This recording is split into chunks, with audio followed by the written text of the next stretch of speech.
कमलनाथ जी 365 दिन में आप 65 दिन भी छिंदवाड़ा में नहीं रहते। वही प्रवासी पक्षी की तरह जो बाहर से आते हैं और बस जाते और निकल लेते हैं। हेलीकॉप्टर से ऊपर विकास नहीं दिखाई देता।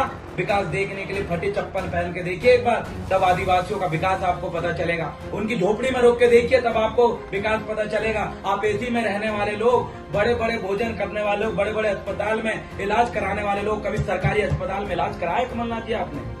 बीजेपी के वरिष्ठ नेता ने कभी सरकारी अस्पताल में इलाज करा? आइए जिला स्तर पे देखिए, आप ब्लॉक स्तर पे जो अस्पताल बने उनकी हालत देखिए, आपके बच्चों को पहुंचा के देखिए। वो सरकारी स्कूल जो आदिवासी क्षेत्रों में बने, आपको विकास पता चलेगा। आपने सिर्फ विनाश किया है, और ये विनाश आदिवासियों ने देखा। यहाँ के छिंदवाड़ा के ST/SC OBC और धार्मिक अल्पसंख्यक ने देखा। जो बीजेपी आज शासन में रहकर कर रही है, वही आपने छिंदवाड़ा में भी भाजपा जैसे काम करके दिखाया है। गुणमाना गणतंत्र पार्टी छिंदवाड़ा से जिला अध्यक्ष। गुणमाना गणतंत्र पार्टी ने लोकसभा प्रत्याशी के रूप में अभी मुझे प्रत्याशी बनाया है, और जिसको लेकर छिंदवाड़ा जिले में पूरी गुणमाना आंदोलन के साथियों के साथ, बहुजन मूवमेंट के साथ मिलकर मैंने कल ही नामांकन पत्र दाखिल किया। और एक चैलेंज हमने यहाँ पर आज लिया कि छिंदवाड़ा की जो पावन धरा है, जहाँ पर कानपुर के, बंगाल के, बाहर के लोगों ने आके 45 साल तक यहाँ पर राज किया, और वर्तमान समय में सांसद नकुल नाथ जी जो और कमलनाथ जी जो बड़े बड़े डंका पीट रहे हैं कि आदिवासियों के लिए हमने छिंदवाड़ा जिले के अंदर बहुत विकास किया है, बहुत दिन रात आदिवासियों ने हमें वोट देके जिताया है पूरे। ये बात तो सत्य है कि आदिवासियों ने वोट देके दिखा, लेकिन विकास की बात तो सत्य नहीं है। विकास क्या हुआ? आज भी आदिवासी राशन की दुकान में नून, चावल, गेहूं के लिए लाइन पे खड़ा हुआ है। ये विकास हुआ? विकास ये हुआ कि आज आदिवासी देखिए अस्पताल और स्कूलों की हालत खराब है। किस चीज के विकास की बात कर रहे हैं? आदिवासियों के संस्कृति संरक्षण के लिए इन्होंने आदिवासियों के एक भी महापुरुषों की बड़ी प्रतिमा यहाँ पर नहीं लगवाई 45 साल से। न ही आदिवासी बोली भाषा के लिए कभी संसद भवन में, विधानसभा में कभी आवाज नहीं उठाया गया। ये विकास की आप बात कर रहे हैं? ये छिंदवाड़ा जिला, यहाँ मूल निवासियों का राज है, लेकिन कानपुर और बंगाल के लोग आके राज कर रहे हैं इस चीज का विरोध करने के लिए। और साथ में आके छिंदवाड़ा की जनता ने हमें चुना है, प्रत्याशी के रूप में चुना है। छिंदवाड़ा पांडुरना के आदिवासी जो है, उनके आर्थिक विकास आप देख लीजिए। ये कमलनाथ जी की विगत 45 साल के अंदर जो संपत्ति है 45 गुना बढ़ गई है, लेकिन पर कैपिटल आय, प्रति व्यक्ति आय यहाँ के आदिवासियों की क्या 45% पहुंची 45 साल में? आप देख लीजिए। इनके बड़े बड़े कॉलेज है, IMT कॉलेज है जो कि गाजियाबाद, नागपुर, दुबई जैसे जगह में है। क्या ये IMT कॉलेज यहाँ पर आपको मिलेंगे छिंदवाड़ा में? नहीं, क्योंकि यहाँ का आदिवासी पढ़ लेगा तो इनका झंडा बैनर डंडा कौन उठाएगा जी? जय कमलनाथ का नारा कौन लगाएगा जी? लेकिन नहीं, यहाँ के लोगों को न पढ़ना है। आर्थिक रूप से पूरे बाहर के इन्होंने अपने पूंजीपतियों साथियों को लाकर बसाया। छिंदवाड़े के अंदर एक भी बड़ी दुकान, एक भी बड़ा ठेकेदार, एक भी बड़ा स्कूल आदिवासी नहीं, एक भी कॉलेज आदिवासी नहीं। कौन सा विकास इन्होंने किया जी? आदिवासी यहाँ पर कहाँ जाते हैं काम करने के लिए? होशंगाबाद, नरसिंहपुर जाते हैं। आदिवासी जा रहे हैं बाहर, पलायन हो रहे हैं। बड़े बड़े भूमाफियाओं को पालने का काम यहाँ की कांग्रेस और भाजपा की सरकार ने करी है। सांसद नकुल नाथ जी और कमलनाथ जी ने करे हैं।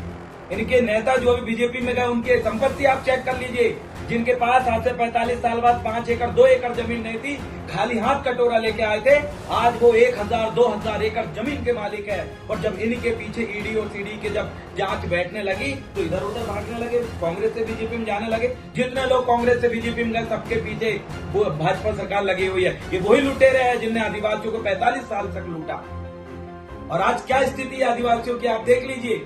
आज एक गरीब लड़का, एक गरीब परिवार के, सामान्य परिवार के व्यक्ति का चुनाव लड़ना मुश्किल कर देते हैं ये लोग। इतना भ्रष्टाचार यहाँ पर चल रहा है, लेकिन हम बिल्कुल इसको सहन करने वाले नहीं है। बीजेपी और कांग्रेस एक ही सिक्के को दोनों पहलू है जी। इनके जो आका है अडानी है, दोनों के आका अडानी है।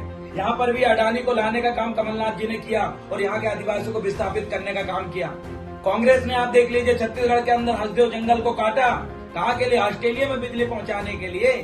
पूरा जंगल काटने का काम कांग्रेस की सरकार ने करी, और छिंदवाड़ा में भी अडानी को लाने वाले कमलनाथ जी है।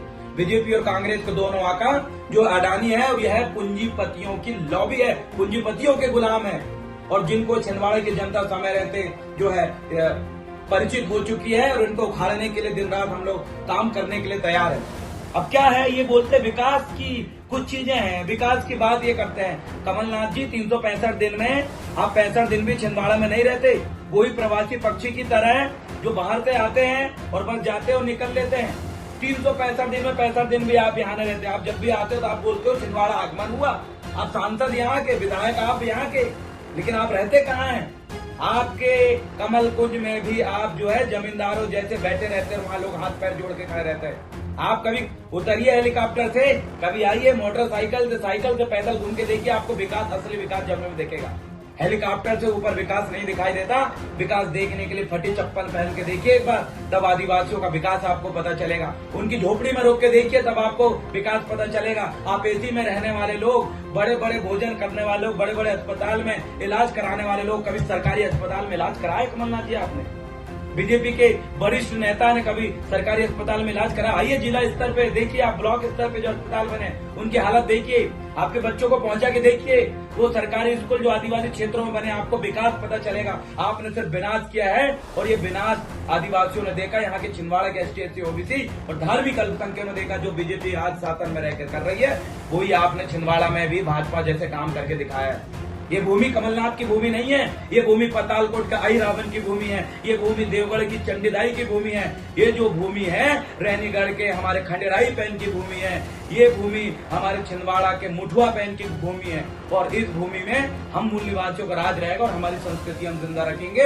इसलिए हम आपको बताना चाहते हैं, इस बार लोकसभा चुनाव के अंदर कांग्रेस के हाथ उखाड़ के फेंकेंगे और बीजेपी का यहाँ पर पैर जमने नहीं देंगे। इसलिए हम लगातार काम करते रहेंगे और गुणवाना गणतंत्र पार्टी दादा हीरा सिंह मरकाम जी का जो मिशन है उसको हम पूरा करेंगे। यही काम बीजेपी ने करी जब राजा महाराजा शंकर था, जिनको तोप के सामने बांध तोड़ा दिया गया। उनको महाराजा थे, 52गढ़ के महाराजा थे, लेकिन RSS राजा शंकर शाह करने के लिए इन्होंने जो है RSS नाम उसका रखा, राजा शंकर शाह यूनिवर्सिटी रखा, जबकि इनको रखना था महाराजा शंकर शाह यूनिवर्सिटी। लेकिन RSS को प्रमोट करने के लिए यूनिवर्सिटी का नाम ऐसे आपने रखा। हम देख रहे हैं और अब हम समझ चुके हैं। अब आपका बोरिया बिस्तर बांधने का समय आ चुका है, आपकी जड़ें उखाड़ कर फेंकने का समय आ चुका है। अब छिंदवाड़ा का मूल निवासी, छिंदवाड़ा का आदिवासी छिंदवाड़ा में राज करेगा, क्योंकि हमारे महान पुरखों ने कहा था, मावा नाटे मावा राज।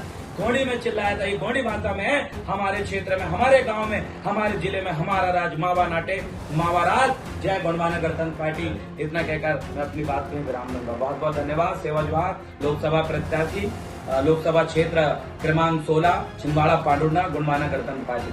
धन्यवाद।